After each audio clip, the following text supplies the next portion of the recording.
내면을 꼼꼼히 돌보고 내적 지혜에 귀 기울이며 자신을 위한 삶을 가꿔 나가다 보면 사랑이 저절로 찾아오게 하는 인간 자석이 된다고들 합니다.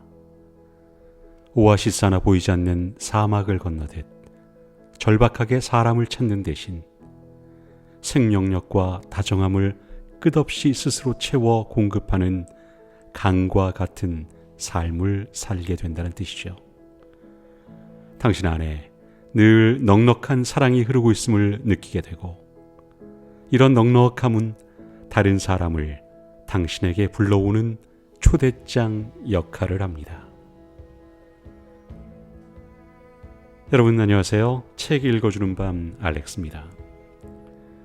사랑을 하면 행복해야 하는데 이상하게 사랑을 하면 할수록 불안해질 때가 있습니다. 그 사람의 연락이 늦으면 마음이 철렁 내려앉고 사소한 표정 하나에도 의미를 부여하며 혹시 내가 버려지는 건 아닐까? 혹시 사랑이 식은 건 아닐까? 마음을 졸이며 하루를 보냅니다. 그 사람이 나를 떠날까 봐 나는 늘 그 마음을 확인하고 싶고 그럴수록 더 불안해집니다. 오늘 책 읽어주는 밤 알렉스에서는 나는 왜 사랑할수록 불안해질까라는 책을 함께 읽으며 우리가 사랑 속에서 겪는 불안의 이유를, 그리고 그 불안을 어떻게 다독일 수 있을지 살펴보려 합니다. 저자 제시카 바움은 심리치료사로 수많은 내담자들의 관계 문제를 상담하면서 공통적으로 발견한 주제가 바로 불안형 애착이었습니다.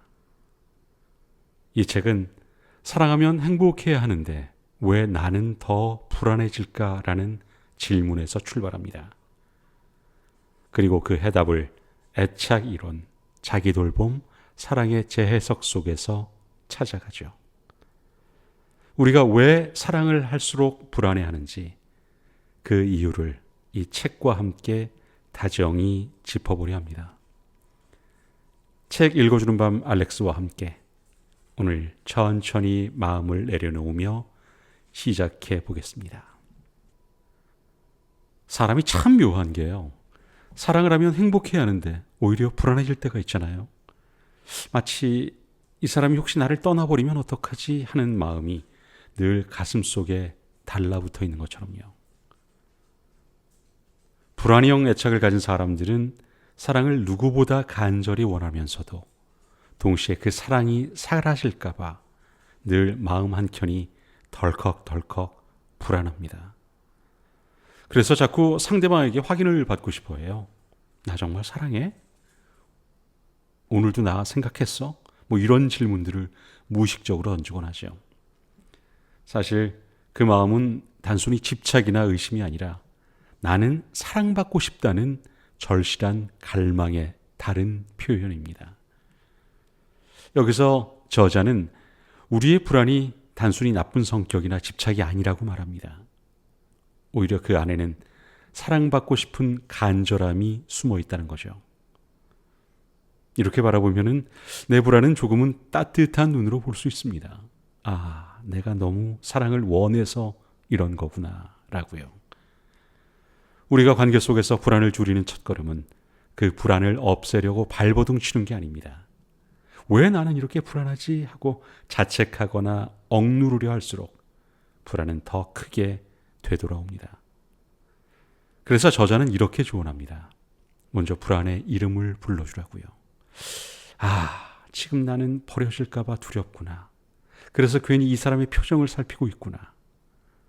이렇게 내 마음을 있는 그대로 인정하는 순간 그 불안은 조금은 작아집니다. 마치 아이가 울 때 괜찮아, 내 마음 알아 하고 안아주는 것처럼요.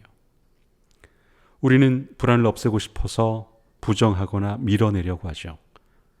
하지만 마음은 억지로 밀어낼수록 더 컸습니다.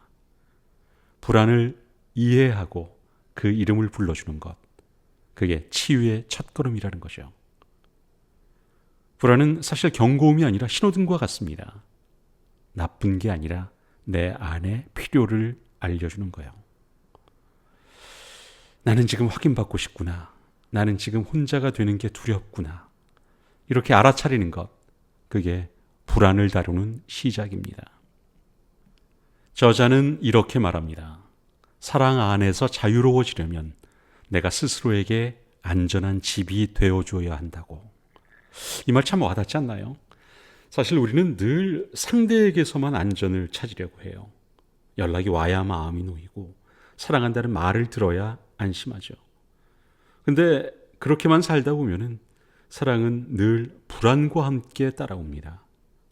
내가 나 자신에게 따뜻한 품이 되어줄 때 관계는 훨씬 더 편안해집니다. 사랑은 더 이상 붙잡아야 하는 것이 아니라 함께 나누는 것이 되거든요. 치유의 핵심은 결국 자기 자신과의 관계입니다. 내가 나를 있는 그대로 받아들이고 작은 불안을 스스로 달래줄 수 있고 사랑을 상대방에게만 맡기지 않는 것, 이것이 진짜 사랑의 토대가 됩니다.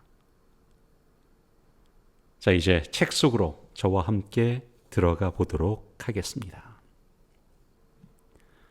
1부, 관계 안에서 길을 잃고 헤맨다면. 1장, 우리는 사랑하도록 태어났다. 고통스럽게 끝나는 연애를 반복해서 겪었다면 그건 당신이 또 잘못된 사람을 골랐다는 뜻이 아닙니다. 그저 자신이 어떤 사람인지, 무엇이 필요한지, 어디를 치유해야 하는지 더 알아봐야 한다는 뜻이죠. 그렇게 생각하면 연인과의 다툼이나 가슴 아픈 이별은 치유를 위해 일시정지라고 적힌 표지판이나 마찬가지입니다. 무엇보다 중요한 사실은 관계를 맺고자 하는 우리의 욕구가 지극히 자연스럽다는 점입니다. 인간은 누구나 타인과 친밀한 관계를 맺도록 만들어졌으니까요.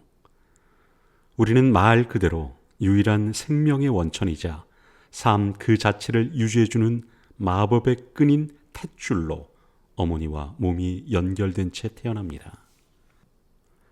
어린 시절에는 부모와 다른 가족에게 의지해야 살아남을 수 있고요. 자라난다는 것은 어떻게 보면 생존에 필요한 요소를 알아서 해결하게 될 때까지 자신을 챙기는 법을 배우는 과정이기도 합니다. 우리 사회는 자라서 어른이 되면 자주성과 독립심이 중요하다고 강조하지만 불안형 애착을 가진 사람의 내면에서는 관계에 필사적으로 매달리지 않으면 버려지고 만다고 속삭이는 목소리가 들려옵니다. 사실 이 둘 사이의 적절한 중간 지점인 상호 의존의 청사진은 우리가 세상의 빛을 보기 전부터 이미 마련되어 있죠. 인간은 태어나서 세상을 떠날 때까지 항상 자신이 기댈 수 있는 동시에 자신에게 기대게 해도 될 만큼 안전한 사람을 찾아 손을 뻗는 사회적 존재입니다.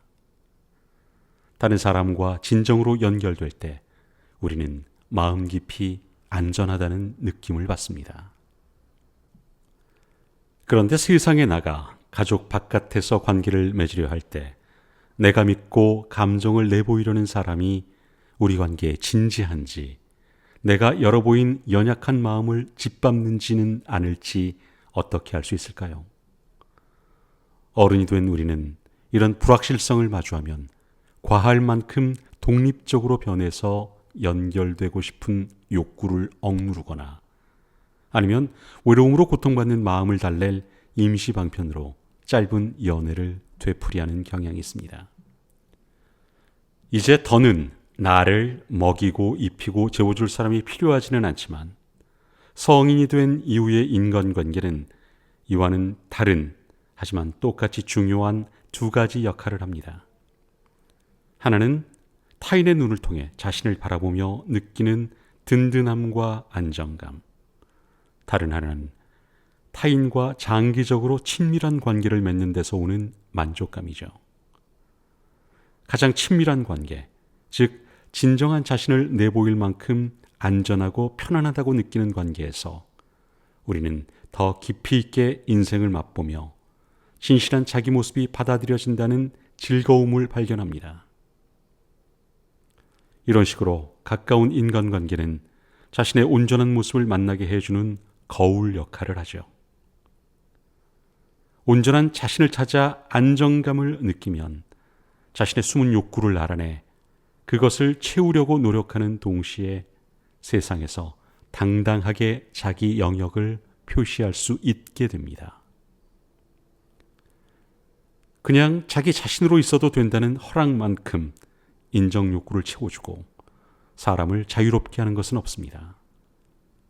건강한 관계에서는 아무 조건 없이 인정과 공감을 계속 주고받으면서 서로 이런 허락을 건넵니다. 이런 관계에서는 갈등마저 공감과 이해를 쌓아 더욱 가까워질 기회로 볼 수 있죠.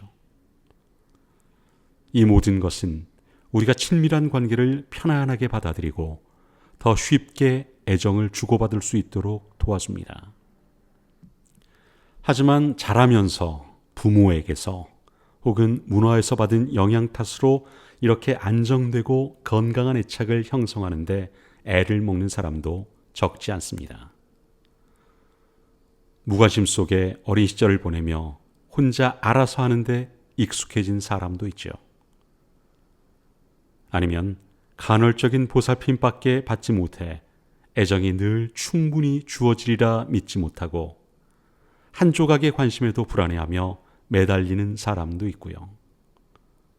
관계의 토대가 불안정한 집안 위에 세워졌다면 먼저 그런 핵심 상처를 치유해야 우리가 바라는 안정된 관계를 이룰 수 있습니다. 애착 이론이란 인간이 유아기의 관계를 맺는 방식에 관한 과학적 접근법인 애착 이론은 1950년대 심리학자 존 볼비가 처음 개척했습니다. 볼비의 설명에 따르면 인간은 누구나 아기일 때 기본 욕구를 채우기 위해 보호자에게 의존하며 보호자가 아이의 욕구에 관심을 보이는 방식에 따라 애착 유형이 생겨납니다. 이 유형은 어린 시절은 물론 성인기까지 우리가 타인과 소통하는 방식에 영향을 미치죠.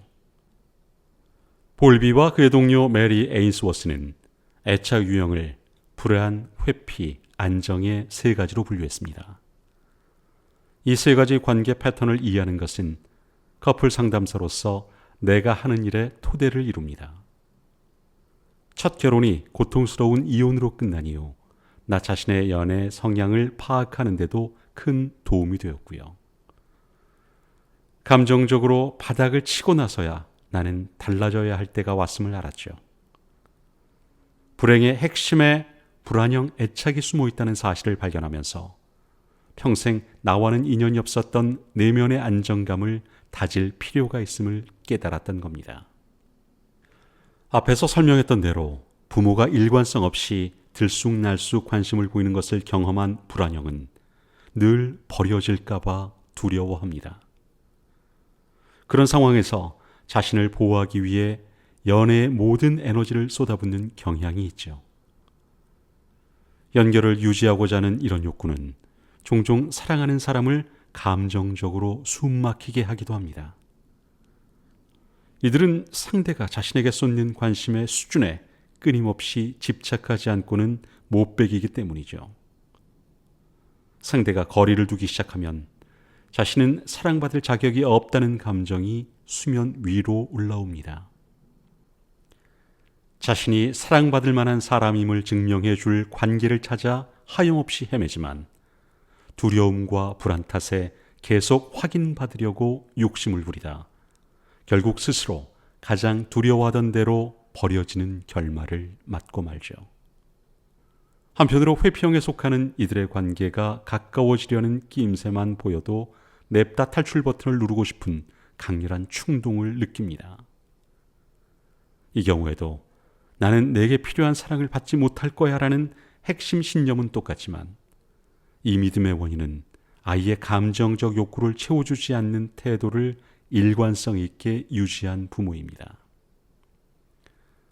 자연스럽게 이들은 스스로 알아서 해야 한다는 결론을 내리고 독립성과 자급자족을 그 무엇보다 소중히 여기는 법을 배우죠. 어차피 자신의 감정적 욕구를 채워줄 사람은 아무도 없다고 생각하니까요. 반면 안정형은 친밀한 관계를 더 편안히 받아들이고 자신의 감정적 욕구가 채워지리라 믿습니다. 어린 시절 이들의 부모는 일관성 있게 애정과 보살핌을 제공했고, 그럼으로써 너는 사랑받을 만한 사람이야 라는 뜻을 전했죠. 덕분에 이들은 건강한 상호 의존 관계를 기대하고 원하는 성인으로 성장합니다. 나다움을 잊지 않은 채 상대에게 사랑과 지지를 표현할 줄 알기에 관계가 끝나버릴까 두려워하지 않고도 긴밀히 연결된 상태와 좀 더 자신에게 집중하는 상태를 쉽게 넘나들 수 있습니다. 어린 시절 한 가지 이상의 애착 유형을 경험하는 사람도 많습니다.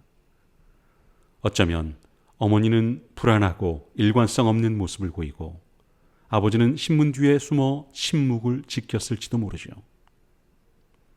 우리 내면에는 이런 두 가지 패턴이 다 들어있고 지금 누구와 관계를 맺느냐에 따라 그중 하나가 겉으로 드러나기도 합니다. 친구와 연인이 자신에게 매달린다는 느낌이 들면 아버지가 보였던 회피가 발동해서 거리를 두게 되죠. 반대로 멀어지려는 성향이 있는 사람과 사귀고 있다면 어머니가 보였던 불안이 갑자기 튀어나올지도 모릅니다. 이 책을 읽으며 함께 문제를 풀어나가다 보면 여러 상황에서 자신이 보이는 성향과 패턴, 욕구를 더 명확히 파악할 수 있습니다. 그러다 보면 자연스럽게 당신이 어떤 낭만적 파트너를 원하는지도 더 자세히 알게 되죠. 안정적 보살핌을 받고 자란 이들도 왜 자신이 여전히 때때로 불안한 감정을 느끼는지 의아하게 여기기도 합니다. 친밀한 관계에서 거리를 두려는 성향이 강한 상대를 만나면 누구나 불안을 느낄 수도 있다는 점을 이해해야 합니다.